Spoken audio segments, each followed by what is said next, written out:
안녕하세요. 배수롱 노무사입니다. 안녕하세요. 최승희 노무사입니다.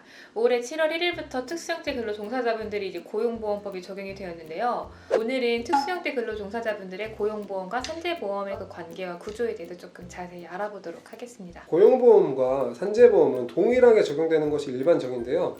특수형태 근로종사자에 대한 이제 산재보험이 먼저 적용이 되었고, 그리고 고용보험상 노무제공자라는 새로운 개념이 들어오면서 동일하게 보이는 종사자에 대해서 좀 고용보험과 산재보험이 상이하게 적용된다는 특징을 가지고 있거든요. 지금까지 말씀하신 게 네. 노무제공자랑 특수형태 근로종사자 두 가지 개념에 대해서 사실상 동의어처럼 말씀을 하셨는데 네. 이 두 개념의 관계가 어떻게 되나요?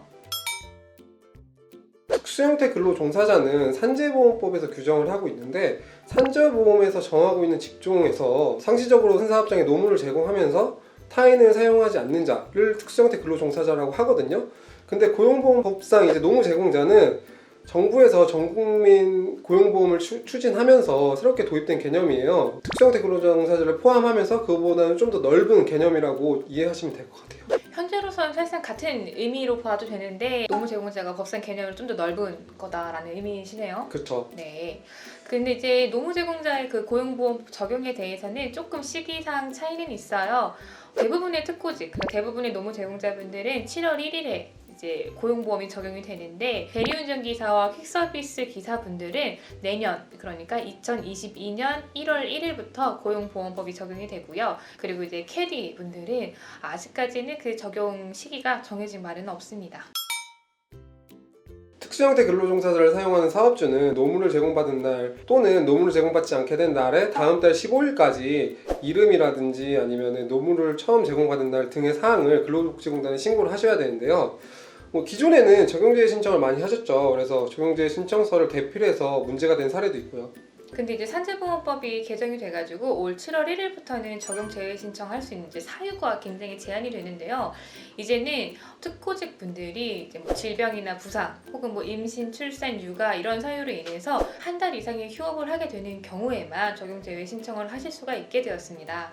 네, 그리고 이전에 적용제의 신청을 했다고 하더라도 법정 사유가 아니면은 그 날로부터 산재보험을 적용받게 됩니다. 그리고 노무사님, 특고직에 대한 산재보험료는 어떻게 산정하죠? 일반 근로자분들이 이제 보험료를 산정을 하실 때 실제로 벌어들인 이제 근로소득을 기준으로 해서 보험료가 산정이 되는데, 특고직분들은 조금 달라요. 그분들이 실제 보수를 기준으로 하는 건 아니고 고용노동부 장관이 이제 매년 특고직분들의 기준 보수를 이제 고시를 하게 됩니다. 이렇게 고시된 이제 보수를 기준으로 해서 산재보험료를 산정을 하게 되고요. 이런 산재보험료는 사업주와 특고직분들이 반반 부담을 하게 됩니다. 이렇게 이제 특성이 그 실제로 벌어들이는 변동되는 소득이 아니라 기준 보수를 기준으로 하다 보니까 보험료가 변동되는 부분이 이렇게 크지 않아요. 그래가지고 보수총액 신고를 하실 필요도 없고 산재보험료의 정산에 대한 개념도 따로 들어가지는 않습니다. 네, 그리고 근로복지공단에서 이제 사업주에게 매월 산재보험료를 부과를 하고요. 사업주는 매월 10일까지 산재보험료를 납부하시면 됩니다.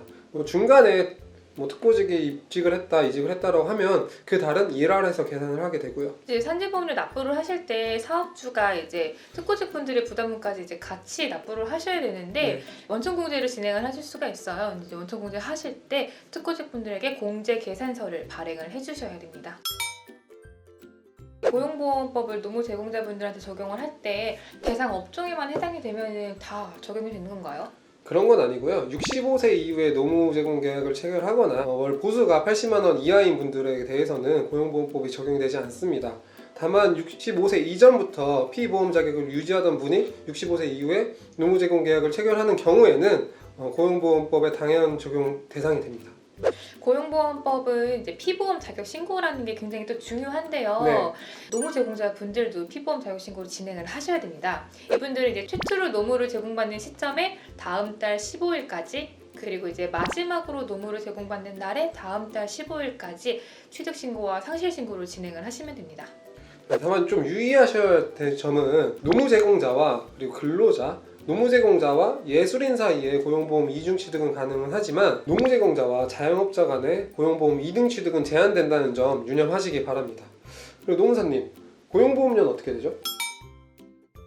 노무제공자의 고용보험료 구조는 일반 근로자분들의 고용보험료 산정 구조, 프로세서 굉장히 비슷해요. 산재보험 같은 경우는 고용노동부 장관이 고시한 기준 보수를 가지고 산정을 하는데 고용보험료 같은 경우에는 실제로 벌어들인 보수를 기준으로 산정을 하게 됩니다.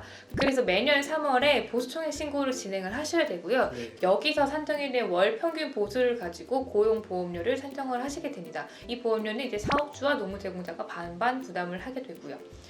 그리고 조금 차이가 다른 거는 일반 근로자분들 같은 경우에는 이제 임금을 가지고 산정을 한다면은 이분들 노무제공자분들 같은 경우에는 기타 소득, 사업 소득 이런 걸 가지고서 이제 보수를 산정한다고 보시면 됩니다.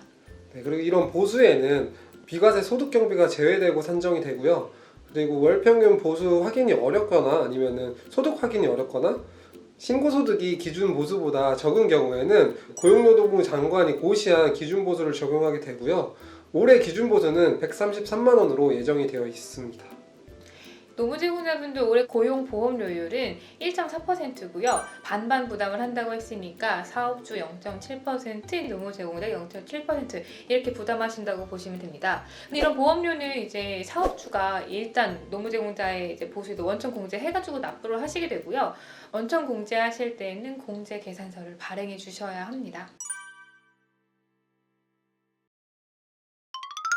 네, 오늘은 특고직 그리고 노무제공자에 대한 고용보험, 산재보험에 대해서 알아봤는데요. 더 궁금하신 사항은 유튜브에 댓글 남겨주시거나 블로그에 들어와서 확인해주세요. 감사합니다.